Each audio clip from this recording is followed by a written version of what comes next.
played that exciting game of kick the can down the road? This is Silly News of the Week, Series 5, Number 7, for identification. Do you remember how it ended? The game ended when you kicked that object into a place where it couldn't be kicked or retrieved, through a fence or into a sewer drain. Game over.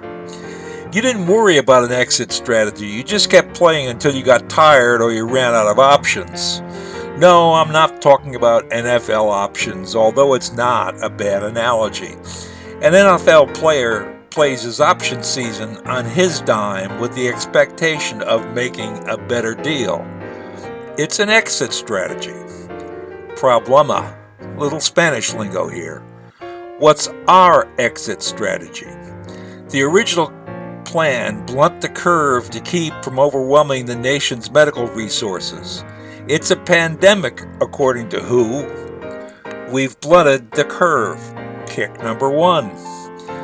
What we've done is to empower petty tyrants. Think Metro Nashville. We have a mayor who has proposed a tax increase at the very time when we have driven our economy into limbo.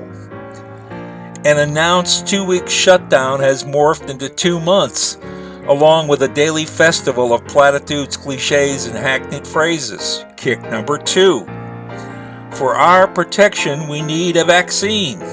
Kick number 3. The can just went in the woods.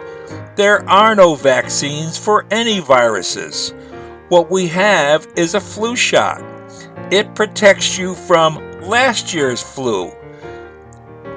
And if you take it at all, and many Americans don't, it's time we turned elsewhere for advice and counsel. How about this? War is much too important to be left to generals. George Clemenceau.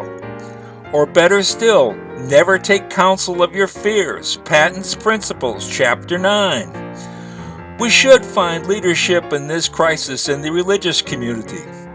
Next weekend, every house of worship needs to defy any local order and proclaim a national day of prayer and thanksgiving for our deliverance.